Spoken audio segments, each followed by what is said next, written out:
Ça veut dire qu'au Canada, les gens habitant un même bloc peuvent faire parfois toute une année sans communication, sans même un bonjour, sans même se croiser dans les escaliers ou dans les ascenseurs. Ça, c'est la vie du Canada. Et plus tu vis ici, ce n'est plus une surprise, ce n'est plus quelque chose qui est étrange. Ou au Canada, les personnes habitant un bloc peuvent parfois faire toute une année, même au-delà d'une année, sans même parfois se croiser, sans même parfois se dire bonjour, ni même se connaître. Et oui, ça c'est une des caractéristiques du Canada. Et on dirait que c'est la semaine des rencontres. Parce que pas plus qu'avant-hier, je vous faisais pas dans l'une de mes vidéos, j'avais rencontré un touriste africain, un Congolais. Donc on avait échangé et j'avais rapporté nos échanges dans cette vidéo. Il se fait que aujourd'hui j'ai rencontré mon voisin. Vous savez, on est en été et il fait vraiment très chaud. Non seulement il fait chaud, c'est aussi le moment de parfois marcher, prendre un peu d'air et réfléchir un peu, souffler et tout ça. Donc voilà, quand moi je suis revenu de mon service, je suis sorti marcher un peu et lorsque je suis descendu des escaliers, j'ai mon voisin d'un autre bloc d'ailleurs même, pas dans le bloc où je réside. Dans le bloc où je réside, j'ai eu la chance quand même de rencontrer presque tout mon voisin, disons 3 sur 4. Oui, mais quand je dis rencontrer, juste des bonjours, bonsoir, vous habitez ici aussi, voilà, des petits mots comme ça passe. Pas cette amitié ou cette façon d'échanger comme on le connaît à l'africaine. Voilà. Mais mon voisin qui est dans mon bloc où je vis, il a près de 93 ans, mais encore en forme. Il ne vit pas dans la maison de retraite parce qu'il ne veut pas aller là-bas. Et il est vraiment en forme. À le voir, tu ne penserais même pas qu'il a déjà atteint 93 ans. Et pourtant. Ça, c'est une parenthèse, ce n'est pas l'objet de la vidéo. Donc, lorsque je suis sorti pour marcher un peu avec mon fils pour prendre de l'air, et ce voisin qui est de l'autre côté d'un autre bloc nous a fait un coucou. Et bien entendu, euh, en une personne bien éduquée, on l'a répliqué coucou.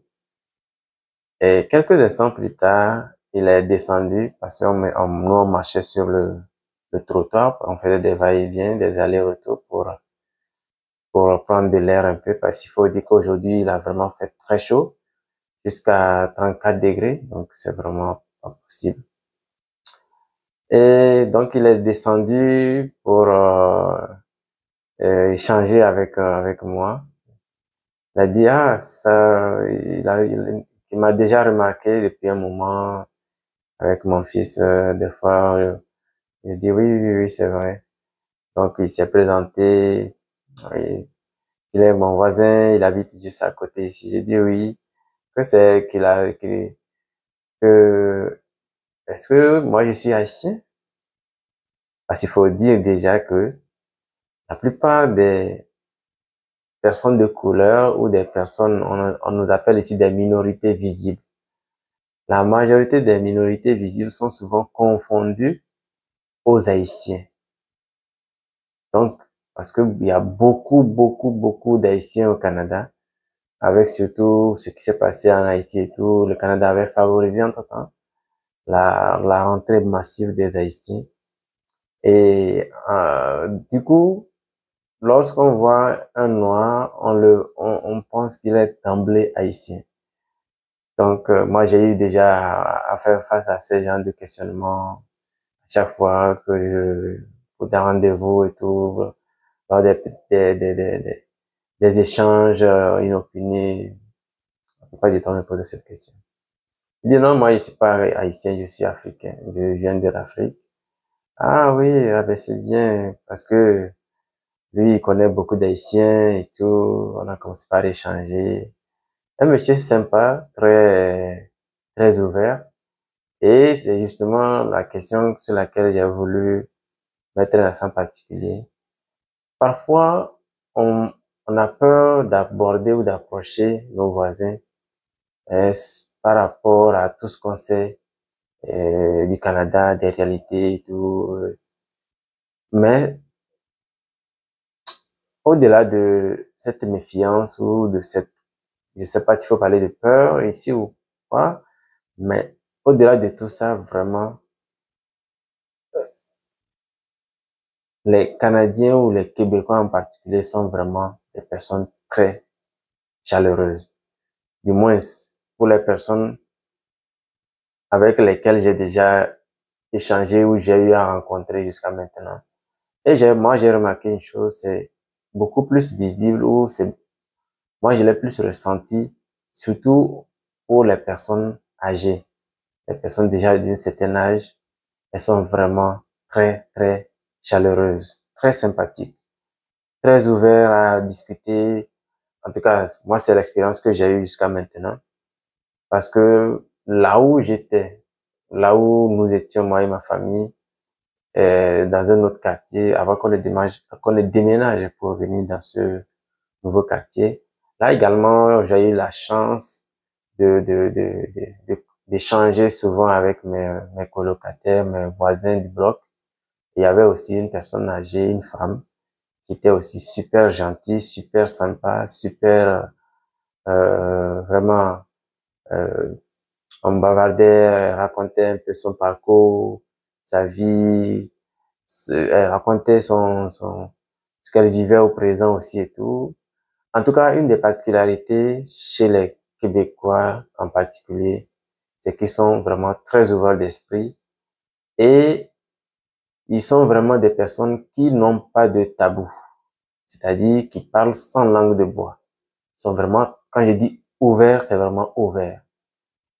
Et ça, ce n'est pas forcément au niveau des personnes âgées, c'est vraiment la culture d'ici. Les Canadiens sont vraiment très ouverts du point de vue euh, culture, du point de vue tabou. Ils n'ont pas de peur ni de réserve sur les sujets. Quand je dis sujet, presque tous les sujets, vraiment, ils parlent sans langue de bois, sans tabou.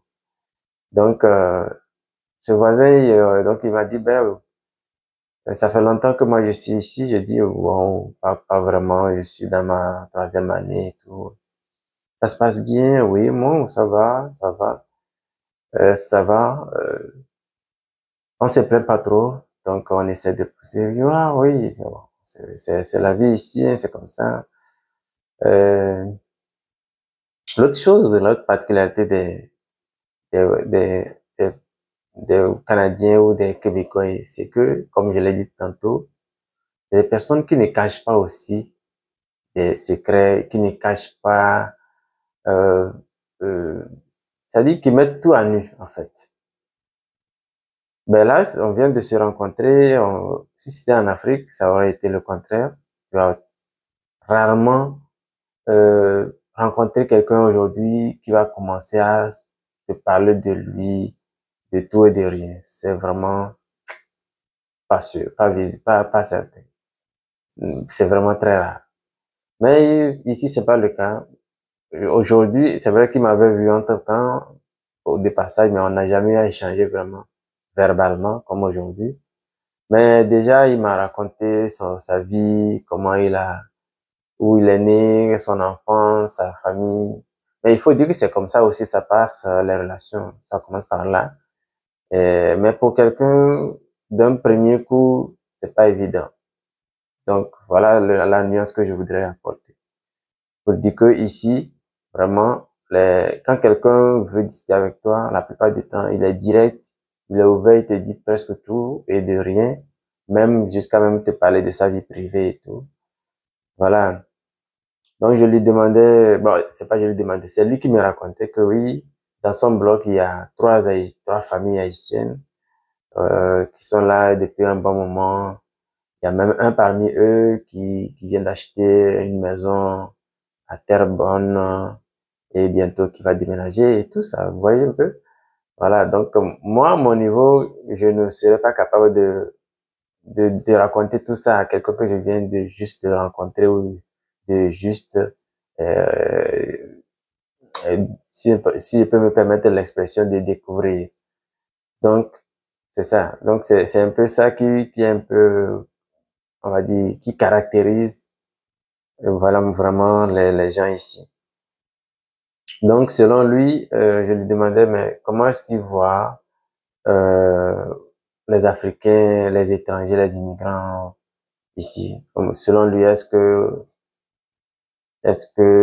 on est les bienvenus? Est-ce que c'est une bonne chose? Il disait que en 1950, par là, avant 1950 et à partir de 1950, il y avait, il y avait pas encore cette vague d'immigration. Et vraiment, quand on voyait une personne, surtout quelqu'un d'une minorité visible comme ça, c'était vraiment, on dirait, une perle rare ou quelque chose, ou une personne spéciale. Donc, et c'était vraiment, et lui, il pense que les immigrants sont nécessaires pour le Canada. Et bien entendu, nous le savons tous. Sans l'immigration, ça serait difficile pour le Canada. Il y a beaucoup d'emplois, beaucoup de choses qui sont faites par les immigrants. Donc, lui, il voit que c'est une bonne chose. Ce qu'il déplore, c'est que les logements ont flambé et le coût de la vie aussi a flambé en partant de là aussi. Donc, et aujourd'hui aussi, c'est vraiment difficile d'acheter une maison, contrairement à son époque à lui quand il avait encore dans les 18, 25, 30 ans. Je rappelle que actuellement il a 85 ans, donc c'est une personne vieille. Bon, vieille au sens de l'âge, mais si tu le vois, il est vraiment en pleine forme physiquement et émotionnellement, il est vraiment, il marche bien. Je ne penserais même pas qu'il a 85 ans. Donc, voilà. Donc, selon lui, c'est une bonne chose, mais ça a quand même engendré des conséquences qui se rejaillissent sur tout le monde. Pas seulement sur les immigrants, mais sur eux, les autochtones, les gens d'ici. Parce qu'aujourd'hui, pour acheter une maison, c'est vraiment très cher. Ça coûte super cher d'acheter une maison aujourd'hui. Tout ceci, c'est à cause de la pression démographique, donc à cause de la pression de l'immigration. Donc lui, il n'est pas contre, mais c'est ça. Et c'est nécessaire. Comme il a dit, c'est un mal nécessaire. Mais voilà. Et lui, actuellement, il paye combien? Je pense qu'il m'a dit $900 pour un 3,5 mais super large. Le conseil qu'il me donnait, c'est que si actuellement j'étais dans un logement, il y a des circonstances qui arrivent qui amènent que des gens à déménager, certes. Sinon, il faut jamais déménager tant que tu n'as pas trouvé moins cher. Et actuellement, les logements sont tellement chers que quand tu quittes un logement, que tu déménages, attends-toi à payer parfois le 1 ou 1,5, même 2 fois. Donc, ce que tu payes. Par exemple, lui paye $900. S'il doit quitter son logement pour aller chercher un autre logement, il va rentrer dans les 1200, 1300. Donc, il y a encore des logements il y a encore des logements à bon prix. Mais c'est des logements, je sais pas comment expliquer ça. Ces personnes qui payent encore des logements à bon prix, c'est des personnes qui étaient dans ces logements avant la flambée des prix, avant donc la pression immobilière. Actuellement, il y a encore des gens qui payent moins de $1000 pour des 4,5, bien larges. Mais si tu sors ou tu quittes ce logement, le propriétaire va augmenter le prix du logement. Il va multiplier même par 2, par 3 même parfois. Donc, ce qui fait que lui conseillerait vraiment les migrants qui sont dans des situations difficiles compte tenu des logements, de ne pas chercher à quitter son logement si c'est abordable.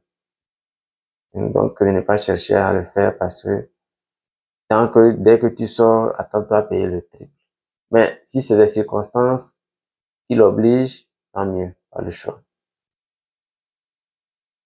Donc, voilà. Et il pense aussi que le travail au Canada, il y a, c'est vrai, d'opportunités, il y a d'emplois et tout. Mais lui, il pense que, surtout pour les immigrants qui arrivent, trouver un travail dans le gouvernement, ça va être l'idéal. Lui, franchement, c'est ce qu'il pense parce que quand tu es un employé du gouvernement, c'est vrai que des fois, le privé, il y a certains postes ou certains métiers qui sont mieux payés dans le privé que dans le public. Mais il y a beaucoup de garanties dans le public. Beaucoup de garanties, d'avantages aussi. Donc, lui, pense que pour les immigrants qui arrivent, s'ils peuvent trouver du travail dans le gouvernement, c'est bien. Parce que les emplois sont garantis, parce que la retraite est garantie en quelque sorte, même si on sait que c'est pas évident de pouvoir vivre avec sa pension de retraite uniquement à la retraite. Donc, il faut penser, ça c'est juste une parenthèse, il faut penser à créer d'autres sources de revenus, à se diversifier parce que ce qu'on va percevoir lorsqu'on est, lorsqu'on sera à la retraite, c'est vraiment pas beaucoup de choses pour quelqu'un qui a un certain train de vie. Donc, c'est ça. Mais quand même, il y a beaucoup de garanties. Donc, lui, il pense que c'est bien. Ben, il a même donné l'exemple de son voisin qui a acheté la maison. Donc, c'est quelqu'un, quand il est arrivé ici, il est reparti aux études, il a fait des études universitaires et après, il a trouvé du travail à l'aéroport, selon ce qu'il m'a dit. Et par la suite, il a changé de métier pour aller dans la sécurité. Et il était chef de sécurité ou bien directeur de sécurité pour une grosse entreprise. Donc, lui, il conseille vraiment aux gens qui arrivent ici d'aller aux études, d'avoir des diplômes, parce que c'est important, ça peut aider, ça peut vraiment faire la différence. Des fois, ça peut prendre beaucoup de temps, mais c'est mieux de le faire dès que vous arrivez et croiser les bras. Un jour, peut-être c'est ce diplôme-là qui va vous sortir donc de la situation ou bien va vous sortir d'une mauvaise situation. Et donc, voilà, c'est ce qu'il pense, c'est ce qui m'a, voilà, nos échanges un peu. Et il m'a même brossé son adolescence avec ses parents, son père, sa mère et tout. Voilà, donc, faut pas avoir peur de vos voisins au Canada. C'est des personnes, si je prends le cas des Québécois et des Canadiens, c'est des personnes très chaleureuses, très charmantes, très compréhensives. Et en dépit de tout ce qu'on a appris, tout ce qu'on sait, tout ce qu'on voit en ce qui concerne les relations entre voisinage, c'est de loin quand même euh, des personnes et il suffit juste parfois de marquer le pas et voilà, la situation va être décantée. Qu'est-ce que vous pensez, les amis? Dites-le moi dans les commentaires. Est-ce que vous pensez que la solution serait de trouver un emploi dans le gouvernement pour espérer une stabilité? Est-ce que c'est important pour vous, selon vous, qu'on retourne aux études, qu'on aille vraiment loin dans les études au Canada? J'ai pas brossé une partie dans laquelle il parlait beaucoup de l'âge. Voilà, parce que selon lui, des personnes qui sont arrivées ici plus jeunes ont eu beaucoup plus de chances, d'opportunités de réussir. Donc, si vous voulez immigrer au Canada, pensez à immigrer le plus tôt possible. Voilà les amis, merci d'avoir écouté la vidéo jusqu'à la fin. J'attends vos réactions et vos commentaires. Et si vous me découvrez pour la première fois, moi c'est Christophe Samarou et sur cette chaîne, nous parlons de comment investir en soi pour réussir et s'épanouir. Abonnez-vous, likez, partagez la vidéo. Et merci vraiment pour le soutien à tous ceux-là qui envoient leur coucou, leur j'aime, leur partage, leurs commentaires pour faire évoluer et agrandir la chaîne. Je vous dis à très vite dans une nouvelle vidéo. Ciao.